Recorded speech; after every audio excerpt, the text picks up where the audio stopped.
Broadcasting from the business capital of the world, this is the Podcast Business News Network. We are back with Positive Vibes today. That's Positive Vibes with a Y. Vybes 111.com. That's our website. Terrie Hanscom joining us here again from beautiful Lynn, Massachusetts to talk about the work she's doing, all her programs, all her workshops that really can help you. Welcome back today. How are you? I'm great. Thank you for having me again, Jill. This has been fantastic. Pleasure to have you here back at Positive Vibes. Would you mind just telling us a little bit about yourself before we begin today's journey together? Absolutely. So I've been on a journey in my meditation practice for 15 or so years. And after seeing how much difference it made in my life, I just wanted to be able to offer that to people through my business, which I started in August after I retired from 30 years of nursing. Wonderful. And you're helping so many people, individuals of all ages, right? Yes, yes, absolutely.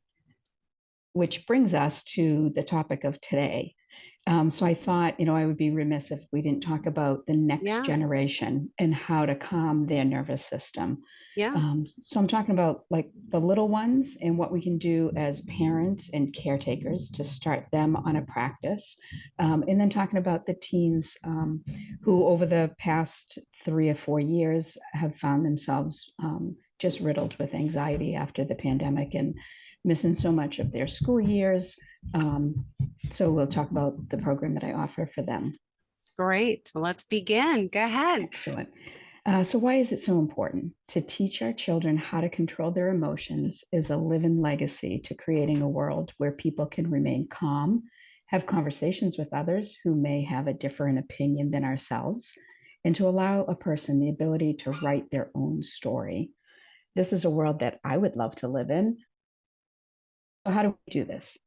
We do this by educating parents, teachers, and anyone else who is helping to raise our children to incorporate mindfulness, meditation, and other relaxation techniques into their daily lives. It is adults on self care and how to refill their cups. But let's not stop there. Let's continue teaching these techniques to our children. By simplifying the instruction for the different age groups, we can create a lifelong love of owning our own emotions. Now, I'm not a child psychologist or a psychiatrist, but I have done research and studies on mindfulness and meditation. I've read how beneficial it can be for children and adolescents with their developing brains. So, one of the easiest things that I found is there's so much stuff out there for mindfulness now, and some school systems do incorporate it into their curriculum, but certainly not enough. So, as parents, we can advocate for that. Talk to our schools, our principals, even teachers. So I have a couple of nieces who are teachers, and one of them started to incorporate just deep breathing into her classroom of middle schoolers, and she noticed a difference within the first week of doing this. And then the kids would start to ask for it. So it's very easy to put this implementation in. We just have to get it out there. So one of the things that I use, it's called Mindful Games.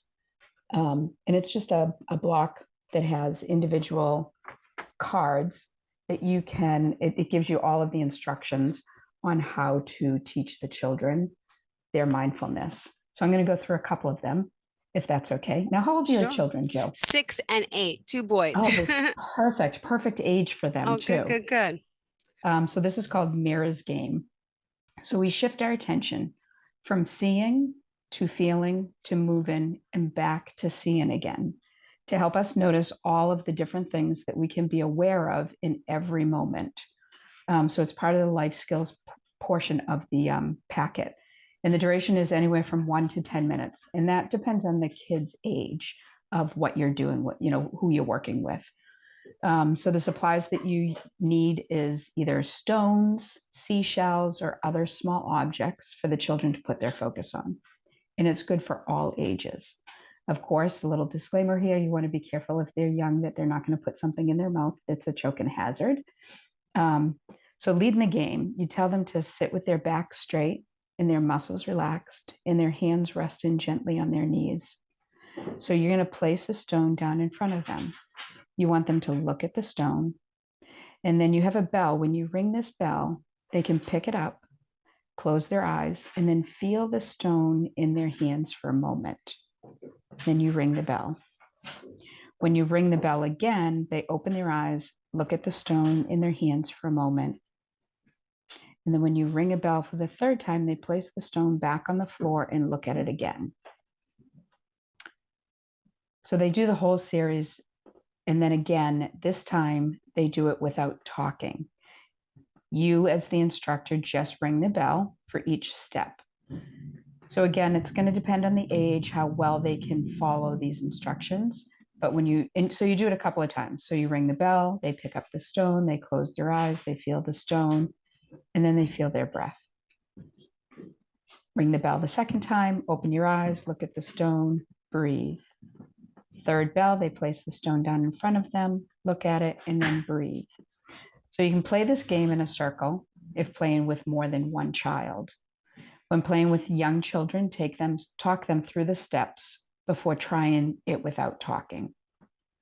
Ask the children if they noticed different things when they were seeing the stone on the floor versus when they were feeling the stone with their hands.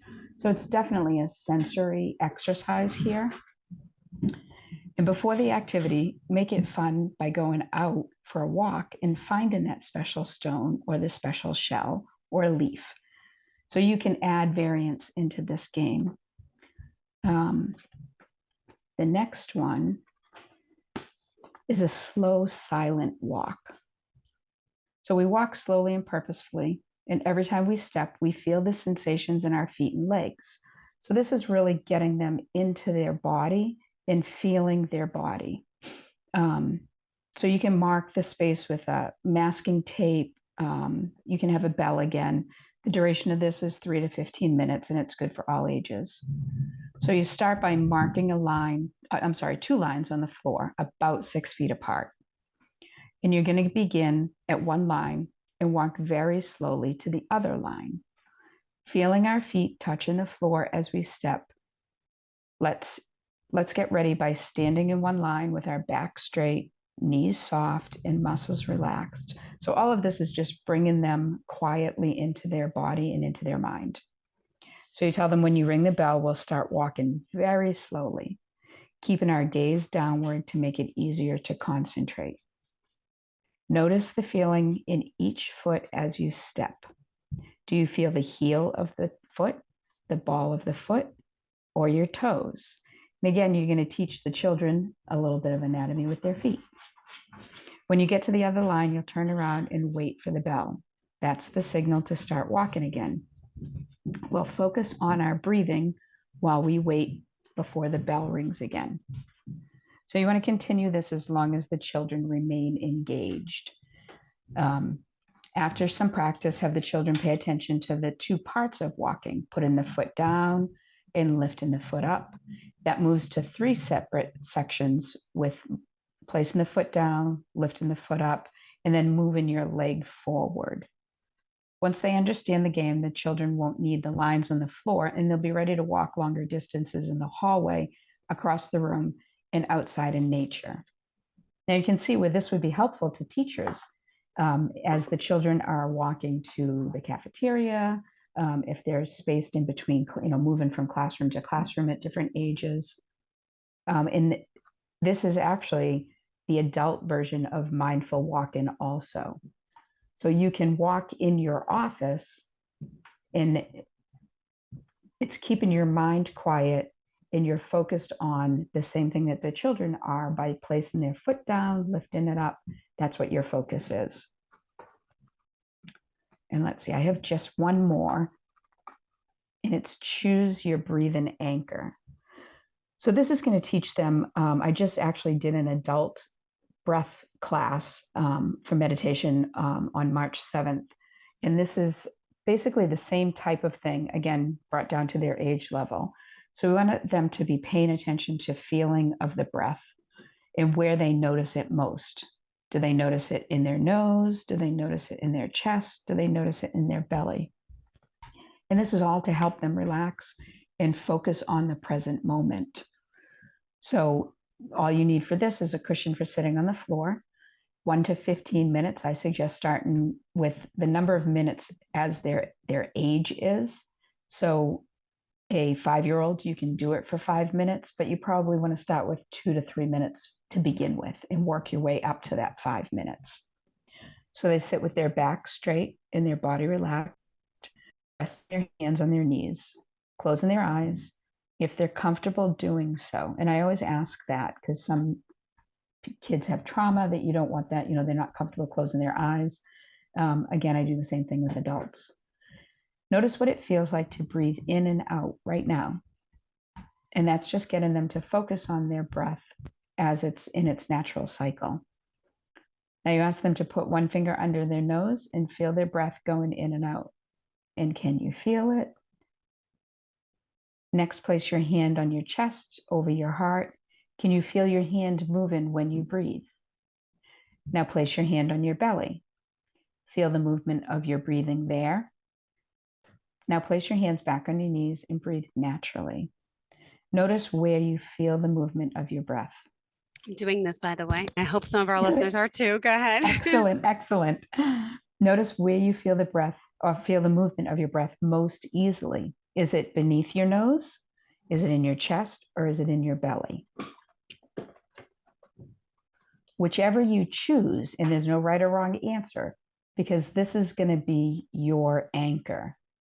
That's the place I'll be talking about when I use the word anchor. We're going to use this anchor for the rest of the game. So if you need to check again to see where it's easiest for you to feel your breathing right now, go ahead. Now lightly rest your attention on your anchor and see if you can keep your body relaxed at the same time. Try not to clench up your shoulders, just relax them. This is how we rest in the feeling of the movement of our breath. Now choose your breathing anchor. And let's start again. I'm going to tell you to breathe in. I want you to notice where your anchor is. Okay. So you breathe in your breath and breathe out your breath. Breathe in your breath. Breathe out your breath. And we're able to figure out what was your anchor, Jill? Mm-hmm. My anchor? My anchor is being able to sit without my children and breathe like this every day. That's what I call Right? the best anchor, which doesn't happen all the time, but at work, it's a different story. Exactly, exactly. And we all need that moment. And you can do it for 5 minutes. If you need to lock yourself in the bathroom, do that. It can be helpful to start the activity with a relaxing body scan, where you're just telling the children to close their eyes, feel their shoulders relax, feel your hands touching your knees, feel your legs touching the floor or the chair, and go through like that. When the children have some practice sitting for longer periods, you can extend the activity with a few minutes of this mindful breathing. So those are some of the ways that I love to just bring children into this practice. And again, a teacher can do this at the very beginning of class, or if the class has gotten a little out of control, because the children, sometimes they have birthday parties where they have cupcakes and they have a little bit of a sugar rush. And just to bring them back to center, doing these mindful exercises will help. And then they can focus on their learning a lot better. Mm-hmm. Excellent. Terrie, remind us how we can reach you. Yes, it's Terrie, Terrie, at Positive Vybes, Vybes, 111.com. And then my website is positivevibes111.com. And you can connect with me on a connection call, 30 minutes for no obligation. Right. Perfect. We'll continue the conversation. Just want to remind everyone how we can reach you. What else did you have in mind for us with this meditational breathing? Absolutely. So one of my programs, I'm going to move from the elementary school, say, to an adolescent program that I do. So this program is specifically for adolescents 12 to 18 years of age. It's program that meets once a week for 1 month. And each weekly session covers a different style of mindfulness meditation.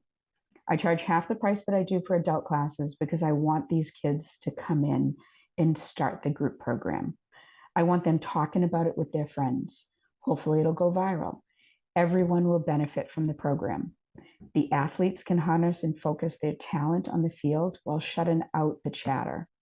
The students will learn to control their anxiety around test taking so they can use their memory to recall the important facts they studied all week. These sessions can help the kids increase their self-esteem, know that they are worthy of great things, build confidence to step out of their comfort zone and see what they are truly capable of doing. There's also a session on empathy, which can open their eyes to the struggles of others and how they can make those people's lives easier by showing true empathy for another individual. So it's mindfulness, meditation, empathy, and then loving kindness. And this is where I teach them how to journal and be really kind and loving to themselves. And that's where that help from self-esteem and self-confidence comes in. In that grateful journal, they can write what they're grateful for each day. And then I explain to them the importance of practicing these sessions until the next time we see each other. And of course, I'm always available for them if they need any insight during the week while they're working. Oh, that's wonderful. Terrie Hanscom has you here joining us today. If you guys are just tuning in, again, we're working on our breathing today, which is always a good thing because a lot of us don't do it. I do it opposite. I breathe in sometimes and I put the diaphragm, instead of it building out, I suck in my stomach, which shortens the breath and pushes everything forward and makes me awkward and makes me out of breath a lot quicker. But there really is simpleness in breathing techniques, which I'm glad that we're going over here today. And also want to point out Positive Vybes 111.com is the website. That's Positive Vybes, VYBES 111.com. So breathing, visualization, meditation, she does it all. She can help you with. Always got to keep promoting you, Miss Terrie. Thank you so much. Thank you so much. Yeah, it's a love of mine, trying to calm the entire world. It's like a ripple effect. So if you can start it in yourself, in our self-care process, and then we can teach it to our children, and then we can just send it out to our village, right? It makes you feel so good. Yes, absolutely, absolutely. I love it. It's just a treat for me to be able to work with people. After so many years of working in the operating room, all of my patients were asleep. So I had to make my connection with them in 5 minutes before they went off to sleep. And the way that I really hold their hand and being mindful and present with them instead of thinking about everything else that was going on in the operating room, which I had already taken care of. And I could take that 5 minutes as my patient was going off to sleep, and then that couple of minutes as they're waking up, so that when they open their eyes, the first person they see is myself and their anesthesiologist, so they know that they're safe and comfortable. But I left that life behind now, so I can start working with But individual people. you're always making a difference, and you have, and you still are. And you just made me think about something. In October, I had a cyst. It was a polyp. They thought it turned out to be a cyst removed in my nasal cavity. So Mhm. they also scraped out my nasal cavity because of sinuses. And Yep. when I woke up, I had the sweetest nurse who was just so, I still remember her, because think about it, that you wake up, you have no idea where you are, you're freezing cold, you're in pain, you're numb, you're like, you don't, and it's so nice to have someone who reaches out to you like that. Like, it's just, I wish I don't remember her name, but she was so kind. It made the Yes. experience so pleasurable. When I did a review for the hospital, I Yep. noted that the Excellent. recovery nurse who woke me up, I said, just so kind and sweet. And think about it, she does that all day to people, but like, it made an Yes. impact on me. And that Yes. little kindness goes a long way. Yep. And you can tell when it comes from the The heart. heart. Hmm. Like every single one of my patients was in their moment the most important person in my life in those moments. Ah. And I loved that. And it's true because you only meet them literally for 5 minutes, and it's getting shorter and shorter because of the stress that the nursing profession is under and the time constraints that they're stuck under. All of my nurses I've trained, which there are, so I have left a legacy behind. That's what I taught them. You are the patient's biggest advocate. So no matter what is going on, you think of their safety, their comfort, and their support that they need from you every single day. Mm-hmm. Beautiful. Thank you. Thank you. Oh my Thank goodness, you. Terrie, all the other work you do, Akashic Records. I mean, there's so much more. We still have time to still continue on this path. What else did you want to add about that? Or did you want to change it up to talk about some of the other work you do?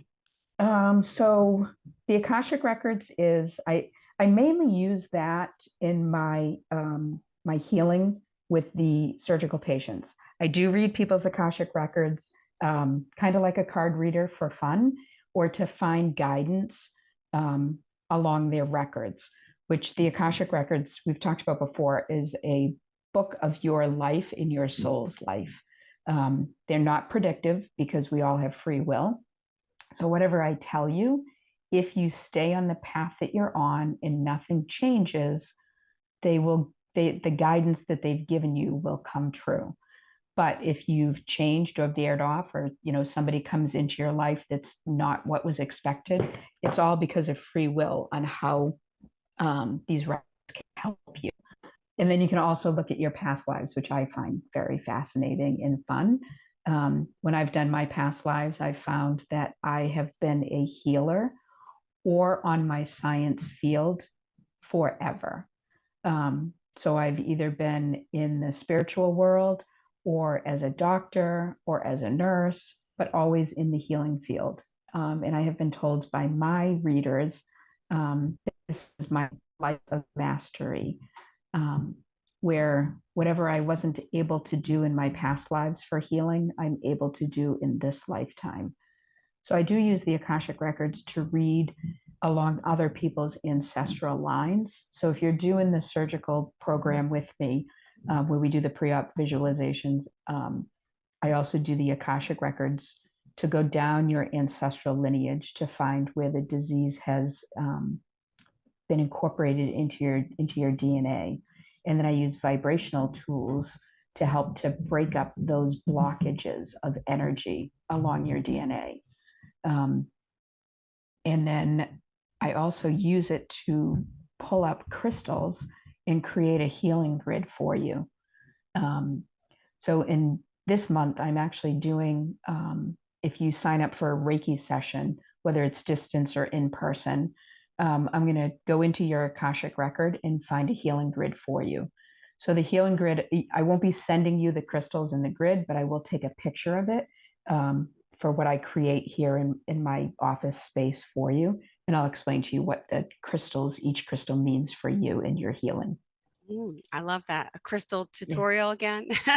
Yes, exactly. Oh, and is there a crystal that does help you kind of calm, relax, breathe the, better? the one that I'm wearing right now, and it's funny because I have a ton of crystals. This one is by a designer that I absolutely love. It's Charles Albert. And I buy down in Georgia at St. Simon's Island, where he lives them personally. I haven't bumped into him yet.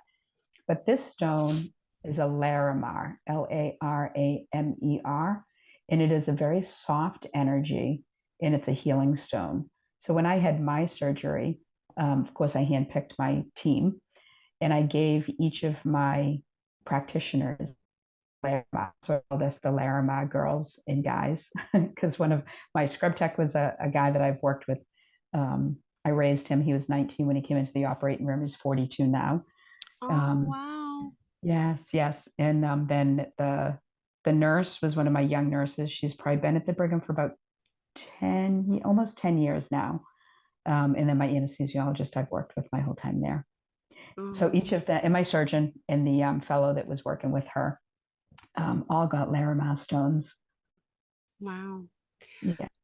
Oh, boy, Terry, you offer a lot of different services. And before we go today, do you want to just review some of the other things you can help people with? And of course, we'll hone in on them next time. We Yeah, still got 2 minutes left in the show. Thank yes, you. thank you. I teach mindfulness. I teach meditation in an individual or in a group session. And then I do the Akashic record reading. I do Reiki healing, distance or in person. And in the Reiki healing, I also pull in polarity. I use the crystals for all of that healing. I'll do a body scan. And then I have the adolescent class that I teach, the 4 that we talked about today. Yeah. I think that just about covers it. Nah, you I do think that's it. everything. Thank you. Awesome. Well, again, I like, the whole visualization. We talked about the Akashic records before and Akashic record healing. Mhm, Yeah, there's a lot that you do. My goodness. mhm.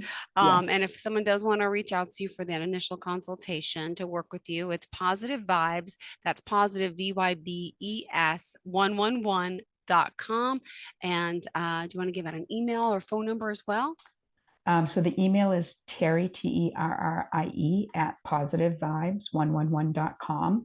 And so I just want to mention that the Vybes is an acronym that I created, and it stands for visualize your best elective surgery, visualize your best energetic self, visualize your best everyday self. So that's why the Y came in. Yeah. And once you start writing my Aw, my business out, you will never be able to you write won't. Vybes the same way again.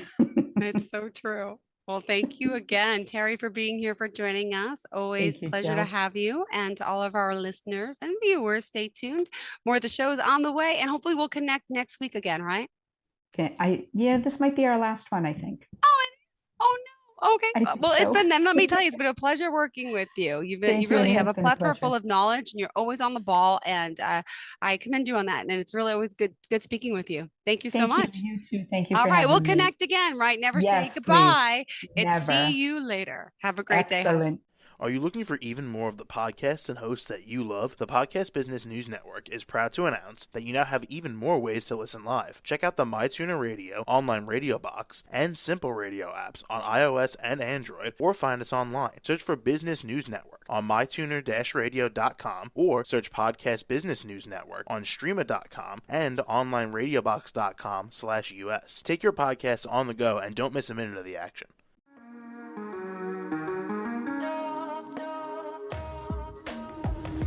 Broadcasting from the business capital of the world, this is the Podcast Business News Network. For nearly 2,000 severely injured veterans, everyday life has become filled with barriers. Day-to-day simple tasks can become pretty daunting. I have to carry my chair up 2 flights of steps or have somebody do it for me. What scares me the most is just the falling. When I'm struggling with my house, I think, to have that one great barrier just knocked down, it's crucial. Home for Our Troops is a wonderful nonprofit that builds a mortgage-free, fully adaptive, handicap-accessible house. And there's no catch. It'll be our very first home that we've ever owned. This is a game changer. This is where your life begins again. We need you to join us in completing this important mission. Please visit hfotusa.org and help build homes and rebuild lives. Because of you, everything's going to be okay.